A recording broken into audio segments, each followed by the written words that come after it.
ఇప్పుడు మనము వెజిటేబుల్ కుర్మా చేసుకుందాము. దాంట్లోకి ఒక ఆనియన్ కోసి పెట్టుకోవాలి, ఒక టమాటో కోసి పెట్టుకోవాలి, సన్నగా తరుక్కోవాలి, పుదీనా కొత్తిమీర కట్ చేసుకోవాలి.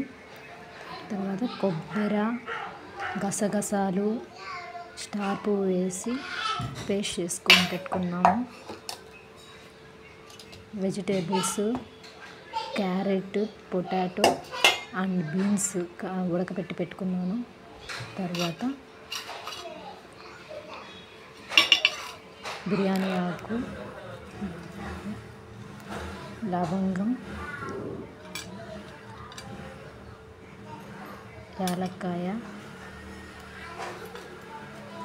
అండ్ రాతి పువ్వు అండ్ చెక్క కూడా వేసానండి.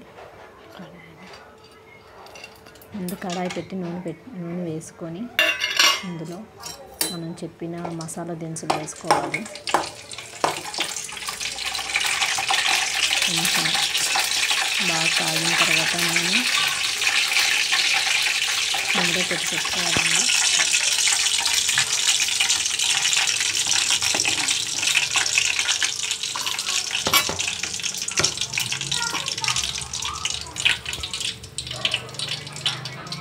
తర్వాత ఆనియన్స్ వేసుకోవాలి. మనం సన్నగా తరిగి పెట్టుకున్న ఆనియన్స్ వేసుకోవాలండి.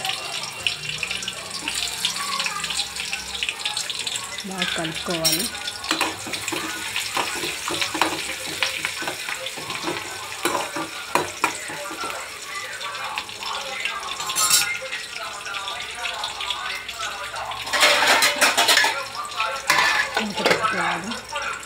కొంచెం పింక్ కలర్ వచ్చేదాకా పెట్టుకోవాలండి. తర్వాత అల్లం పేస్ట్ వేసుకోవాలి.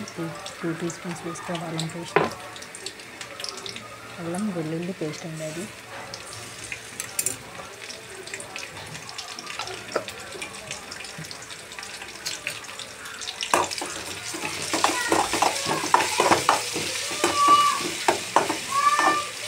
బాగా కలుపుకోవాలి.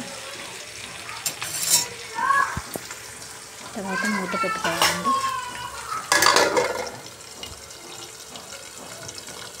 కొంచెం సేపు అయిన తర్వాత టమాటా వేసుకోవాలి. పుదీనా కొత్తిమీర కరివేపాకు 2 వేసుకొని బాగా కలుపుకోవాలండి.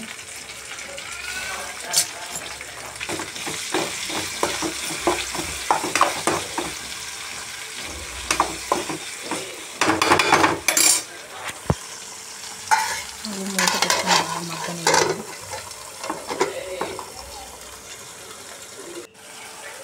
తర్వాత టమాటా గసగసాలు షాపు వేసిన పేస్ట్ బాగా మెత్తగా వేసుకొని బాగా కలుపుకోవాలండి. ఉప్పు, కారం, పసుపు, గరం మసాలా వేసుకొని బాగా కలుపుకొని వెజిటేబుల్స్ కూడా వేసుకొని బాగా కలుపుకొని ఒక గ్లాస్ నీళ్ళు పోసుకొని బాగా కలుపుకొని పెట్టుకోవాలండి. బాగా మగ్గనివ్వాలి. మూత పెట్టేసి బాగా మగ్గనివ్వాలి. లాస్ట్లో కొత్తిమీర వేసుకోవాలి. కొత్తిమీర వేసుకొని ఒక 2 మినిట్స్ వండించి ఆపేస్తే వేడిగా రెడీ అవుతుందండి వెజిటేబుల్ కుర్మా. ఇది మీరు ట్రై చేసి ఎలా వచ్చిందో కామెంట్ చేయండి. Please subscribe my channel. Thanks for watching.